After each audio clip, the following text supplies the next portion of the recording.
for joining us. Budget cuts at the federal level are affecting local social services like PRISM Food Shelf in Golden Valley.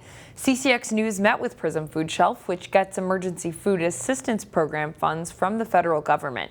Advancement Director Alicia Weiss says of that, USDA funding was cut.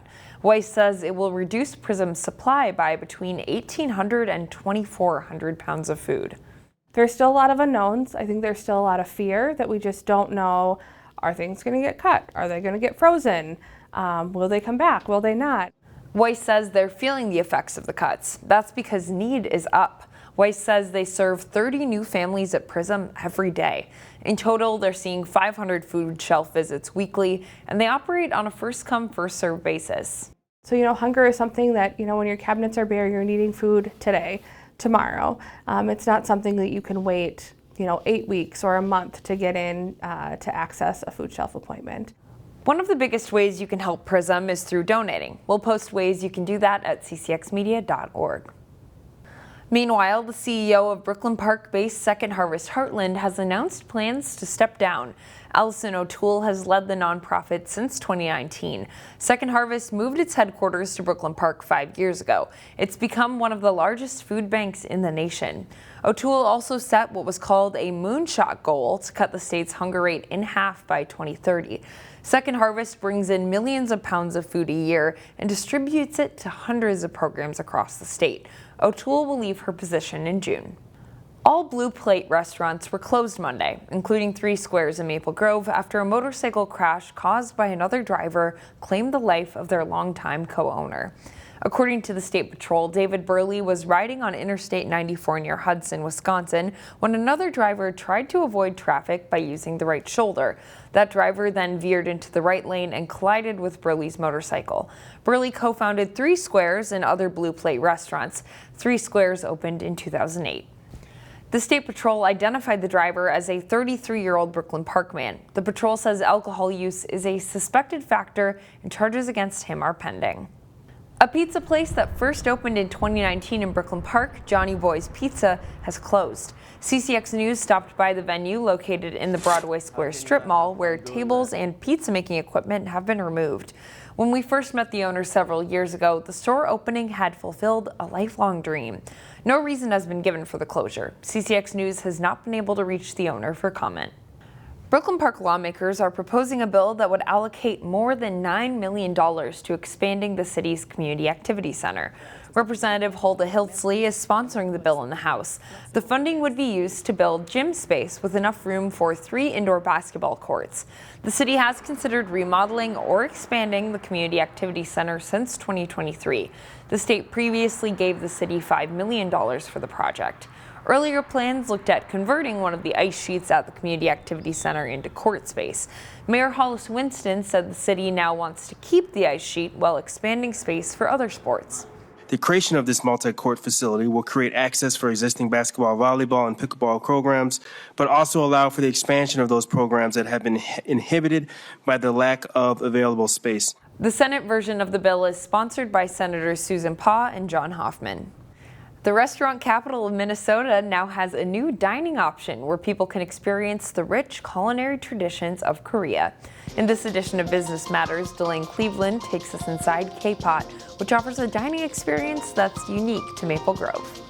I think it's pretty exciting. I mean, around the area, there's not really much like this. In most restaurants, meals are prepared by staff in the kitchen. So when they come here, the servers will know, oh, this customer is here for hot pot or barbecue. And so if you have barbecue meat, everything will populate. But KPOT isn't like most restaurants.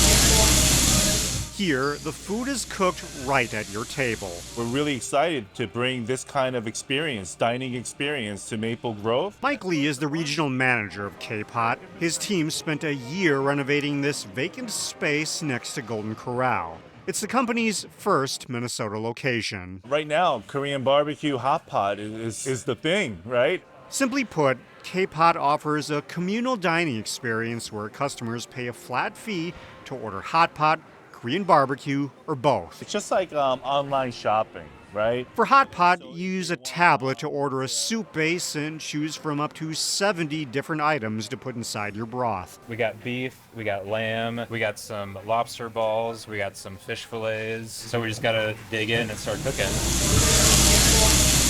Korean barbecue works the same way.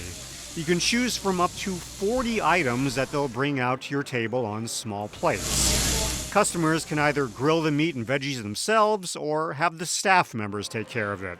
The sauce bar lets people season the barbecue or hot pot to their liking. Even though we have 100 items on our menu, you could change the flavor profile to limitless, actually. I mean, you can combine so many different ingredients. It's the sort of dining experience that's unique to Maple Grove. Yeah, you just grill it and you make your own food, you cook it, and it's fun. It's just like an activity as well as like eating, it's 2 in 1. And for some of the folks who visited during KPOT's opening week, it's a welcome addition to the area. There doesn't seem to be too many hot pot places around, at least in this area. One piece of advice, if you visit, bring your appetite.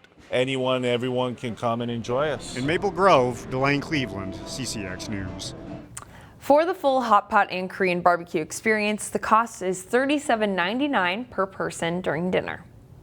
CCX Media, your source for great local programming, is available on Amazon Fire TV, Apple TV, and Roku. Our free app allows you to stream all 3 of our channels live. You also have access to a large on-demand library, including full sporting events and daily newscasts. To find us, go to the store, search CCX, and download our free app. Then sit back and enjoy all of your favorite local content. The CCX Media app, available on Amazon Fire TV, Apple TV, and Roku.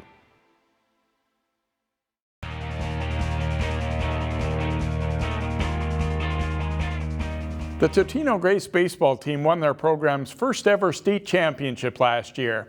Now the Eagles are getting ready to defend that 2024 championship. Chaz Moots has more. For Totino-Grace baseball, indoors isn't ideal, especially when the Eagles spent spring break as a team in Florida.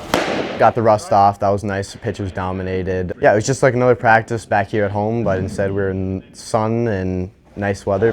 Despite being inside, a veteran-led Eagles team has stayed sharp. Whether it's being outdoors, transferring to being indoors, you have to keep that same mentality that like, okay, I gotta get better, I gotta be better than every other team in the state so that we can do what we did last year and try and do it again. Last year ended in a first ever state championship for Totino-Grace. We definitely think back to it every now and then, a time or two, and getting ready for this season now, we wanna, obviously redo it again, but I'd say now as we're getting ready for this season, I think it's better to kind of push that out a little bit and try and focus on now. The Eagles will have some production at the plate to replace, but returning several arms, including their 2 aces from their state title run, Tommy Heifert and Jake Rance, gives TG plenty of confidence. I feel like our pitching is a strength, even though we haven't lost most guys, but we lost some bats, but we've got keys, players who can come back, but our pitching for sure, with all returning players. We got a lot of arms this year, which is always nice to have. We lost some bats last year, but we got a lot of guys that can pick that role back up and keep it going this year.